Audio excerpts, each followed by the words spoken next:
एक वो ताइफा है कि जो कुंडों की न्याज को जायज़ समझता है। बर्तन है मिट्टी का, पका हुआ मिट्टी का बर्तन, जिसको कुम्हार अपने हाथों से वो करता है, सेंचता है, फिर मिट्टी में पकता है। हमारे यहाँ इसको कनाली भी बोलते हैं, दौरी भी बोलते हैं, इसको प्याला भी बोलते हैं। तो ये बहुत सारे मिट्टी के बर्तन हैं, आम जो है वो मिलते हैं, आम देहातों में जो है वो मिलते हैं। एक इल्ज़ाम ये लगाया जाता है कि ये जो है वो 400 साल 300 साल पहले जो है ना, ये हिंदुस्तान के रामपुर से जो है ये सिलसिला शुरू हुआ वगैरह वगैरह। हाँ, ये है कि इसमें जो दूसरे लोग न्याज दिलाते हैं, हर एक का अपना है, हर एक का अपना सिलसिला है।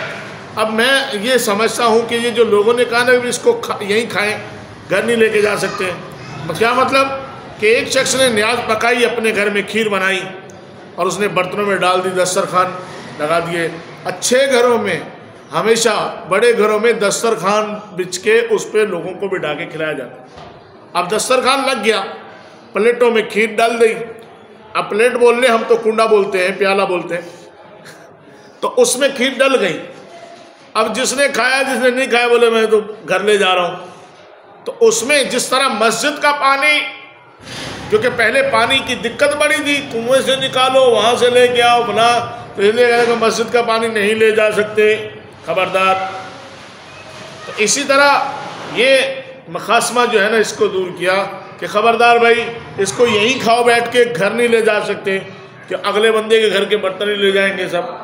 अब जा कर के वो मिट्टी की छोटी छोटी वो जो निकली, जिसमें ये आप निहारी खाने जाएंगे ना दहली सोहेल पे, इस पे, तो वो आपको थोड़ी सी खीर उसमें जमी होगी, वो मिट्टी की छोटी सी ठीकरियों में।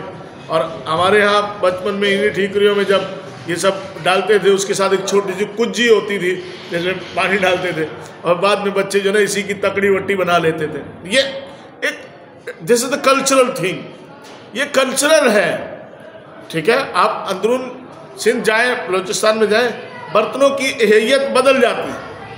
हमारे यहाँ, हम सब के यहाँ, हमारे यहाँ पर गोश्त और इन सारी चीज़ों को पका के भून भान के खाया जाता है। आप गल्फ़ के अंदर वहाँ उस तरफ जाएं, वो लोग उसको बग़ैर मिर्ची के रोस्ट करके खाते हैं, या जिस तरह से बहुत सारे एरियाज़ ऐसे हैं कि जिनके अंदर वो हमेशा, जिस तरह हम सूप पीते हैं ना, वो सूप की तरह ही, हर चावल भी पकाएंगे तो सूप की तरह नरम, और अगर गोश्त भी बनाएंगे सूप की तरह नरम, सब्जी भी बनाएंगे तो सूप की तरह नरम। वही उनकी रोटी है। हमारे यहाँ तो रोटी में ये करके किया है, वही उनकी रोटी है, उसी को वो खाएंगे, उसी को पिएंगे, और वो नरम ग़िज़ा है, हज़म होती है। तो ये सब अलग अलग वो सिलसिला है। तो ये इस पे कोई शरीयत मुतहरा ने पाबंदी नहीं लगाई है। लिहाजा कुंडों की न्याज बिल्कुल जिस तरह से 11वीं 12वीं शरीफ, 11वीं हुज़ूर गौस पाक रज़ियल्लाहु तआला के से निस्बत, और आम घरों में जो फातिहा है, 3-10वें की फातिहा है, ये जो है वो ज़रूरियात अहले सुन्नत से है, मामूलात अहले सुन्नत से है। हमारे उलमा हुज़ूर सदर शरीया अलैहि रहमा, और इससे पहले भी चूँकि सिलसिला इमाम जाबर सादिक रज़ियल्लाहु तआला से चला है, एक सन 120 हिजरी से चला है, तो ये पुराना सिलसिला 1300 यानी कि अब जाकर के 1400 साल पहले का चला हुआ ये सिलसिला है।